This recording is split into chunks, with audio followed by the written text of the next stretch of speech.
Unit 6 पढ़ रहे थे हम, ठीक है, फिजिक्स का 9th क्लास की ग्रेविटेशन। हमने पहला टॉपिक इसमें पढ़ लिया था न्यूटन्स लॉ ऑफ ग्रेविटेशन या Newton's universal law of gravitation. अब इसमें सेकंड जो टॉपिक है वो क्या है, मास ऑफ अर्थ। डेरिवेशन है बेसिकली ये कि मास ऑफ अर्थ जो है वो मालूम करना है, जमीन का मास मालूम करना, ठीक है। अब ये जो मास ऑफ अर्थ है कैसे मालूम करेंगे, मतलब जमीन का वजन कैसे करेंगे? कोई मशीन तो ऐसी है नहीं, और मशीन हो भी तो जमीन को उठा के कौन रखेगा। तो अब हमने एक जो लॉ पढ़ा था ना, न्यूटन्स लॉ ऑफ ग्रेविटेशन, ठीक है, न्यूटन्स लॉ ऑफ ग्रेविटेशन जो पढ़ा था, जिसके according is equal to Gm1 m2 divided by r²। अब इसको यूज करते हुए हम क्या करेंगे, इसको यूज करते हुए हम निकालेंगे मास ऑफ अर्थ। ये डेरिवेशन है,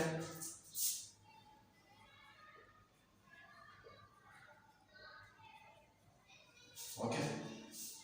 Newton's law of gravitation use करते हुए इसकी कुछ वर्डिंग है, वर्डिंग ये लिखना मैं सिंपल है, उसमें बता रहा हूँ कैसे करेंगे।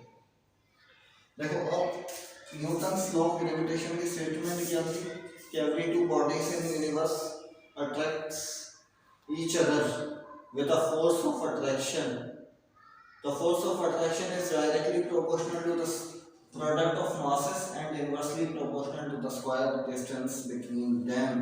ये उनके सेंटर्स के दरमियान का डिस्टेंस। क्या आपके पास देखो एक बॉडी है m1 है, इसके सेंटर का, और दूसरी बॉडी इस तरह से m2 है, इसके सेंटर के दरमियान जो वो फासला है वो फोर्स से क्या होगा, इनवर्सली प्रोपोर्शनल होगा, ठीक है। अब हम यहाँ पर किसका मास निकालने जा रहे हैं, मास ऑफ अर्थ का। तो इसका मतलब एक बॉडी क्या है हमारे पास, जमीन है, ठीक है। एक ऑब्जेक्ट क्या है हमारे पास, जमीन है, और दूसरा ऑब्जेक्ट क्या है, चेक करना पड़ेगा। दूसरा हम कोई ऐसा ऑब्जेक्ट ले लेते हैं जो जमीन के ऊपर है, कोई ऑब्जेक्ट ले लिया जिसका मास हमने क्या कह दिया, m1, और इसका मास m2 है जो बेसिकली क्या है, me है, मास ऑफ अर्थ, ओके। जमीन का मास हमने m2 कह दिया, इसका मास m1 कह दिया। अब इनके दरमियान इनके ये जो डिस्टेंस है ये क्या है कि इनके सेंटर्स के दरमियान। अब इसका सेंटर ये होगा, यहाँ से लेके जमीन का सेंटर। अब जमीन इतनी बड़ी है, आप जमीन पर समझ लो कि ये बॉडी आप और जमीन है, ये दूसरी बॉडी। तो जमीन का सेंटर से लेके कॉर्नर तक का फासला जो हो गया वो रेडियस होगा, r जिसको कहते हैं, ठीक है।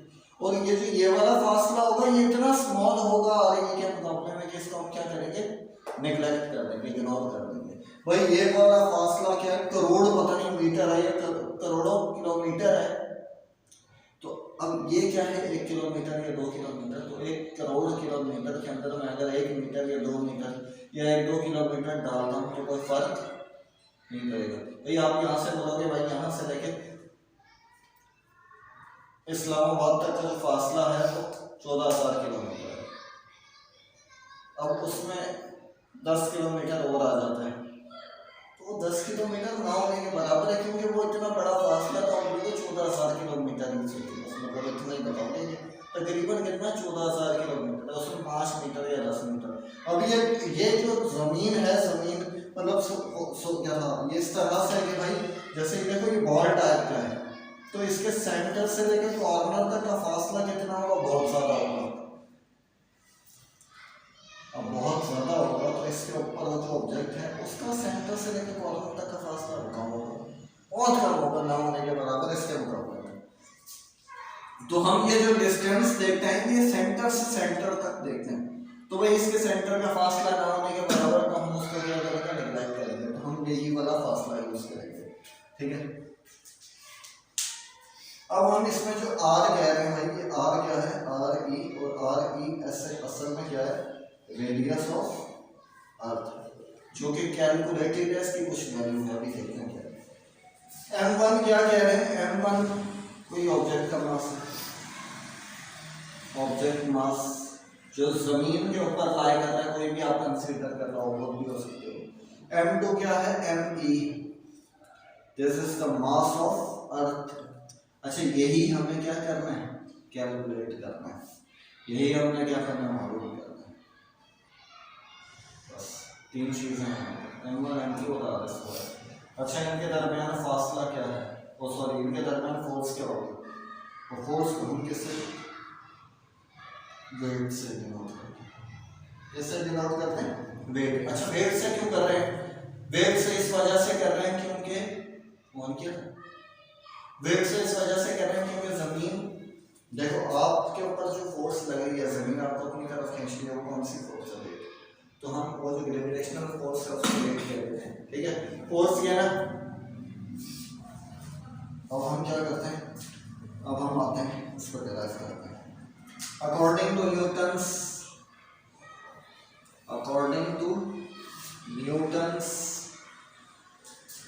लॉ ऑफ न्यूटन्स, इसको ये भी कह सकते हैं कि Newton's universal law of gravitation, ठीक है, न्यूटन्स ग्रेविटेशनल लॉ और यूनिवर्सल लॉ ऑफ ग्रेविटेशन के अकॉर्डिंग, देखो ये वाला पार्ट डाला है, F is equal to G M1 M2 divided by R square, okay. F को हम किससे रिप्लेस करेंगे, W से। G एज इट इज ही आएगा, M1 क्या था, M1 ही था किसी ऑब्जेक्ट का मास, बल्कि हम इसको M कह देते हैं, इसको M1 जो है हमारे पास वो क्या होगा, M कह देते हैं, जो ऑब्जेक्ट का मास है, ठीक है। M2 क्या है, ME है, M2 की जगह पे क्या लिख देते हैं हम, ME।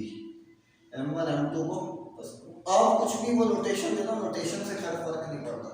R की जगह पे क्या आ जाएगा, RE का स्क्वायर। अब ये RE क्यों है, ये जो E स्मॉल सबस्क्रिप्ट में है ये क्या रिप्रेजेंट कर रहा है, रेडियस ऑफ अर्थ, ठीक है। यहाँ पर मैंने लिख भी दिया, this is the radius of earth. ये E स्मॉल कुछ भी नहीं है, ये सबस्क्रिप्ट में सिर्फ बता रहा है कि क्या रेडियस ऑफ अर्थ। इसको इक्वेशन नंबर 1 कहते हैं, इसको इक्वेशन नंबर 2 कहते हैं। W किसके बराबर होता है, W बराबर होता है mg के।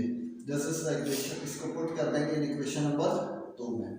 2 में W की जगह पे हम क्या रख देंगे, mg is equal to g me, मतलब me से। अब ये e का कोई वो नहीं है, ये e सिर्फ किसको रिप्रेजेंट कर रहा है, अर्थ को।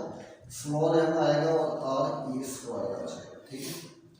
अब हमें असल में ये मालूम करना है, तो ये मालूम करना है तो इसको यहीं रखते हैं, बाकी को उधर रख देते हैं। आर ए स्क्वायर में डिवाइड है, इधर जाके क्या हो जाएगा, मल्टीप्लाई हो जाएगा, M G R E square. G क्या हो रहा है, डिवाइड, हो इधर मल्टीप्लाई है, इधर आके क्या हो जाएगा, डिवाइड। एम क्या है, मल्टीप्लाई है, उधर इधर आके क्या हो जाएगा, डिवाइड। तो यहाँ क्या बच जाएगा, एम ई। ये m से m क्या हो जाएगा, कैंसिल हो जाएगा, डिवाइड में कैंसिल हो जाएगा। यहाँ क्या बचा, G R E square divided by G is equal to m e। अब इनकी वैल्यूज रख देते हैं। g की वैल्यू होती है 9.8 मल्टीप्लाई r e की वैल्यू होती है, उसमें देखो क्या लिखी है,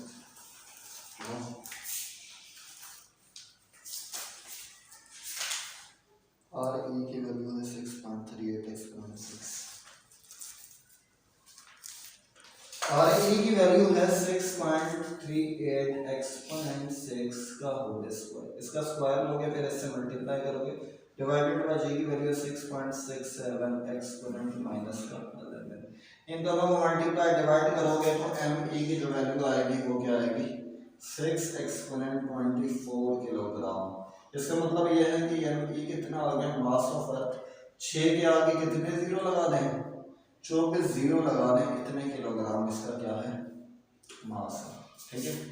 मतलब ये जो मास ऑफ अर्थ हमने निकाला है, अब जमीन का मास कैसे निकाल सकते हैं, सपोज से जमीन का मास हम वजन तो नहीं कर सकते भाई, तो हम ये क्या है, एक फॉर्मूला यूज करके हमने मैथमेटिकल इक्वेशंस के जरिए से जमीन का मास कैलकुलेट कर दिया, ठीक है। This is the mass of earth, कितना, 6 एक्सपोनेंट 24 किलोग्राम, मतलब 24 जीरो आगे 6 के हो जाए इतने किलोग्राम, ठीक है।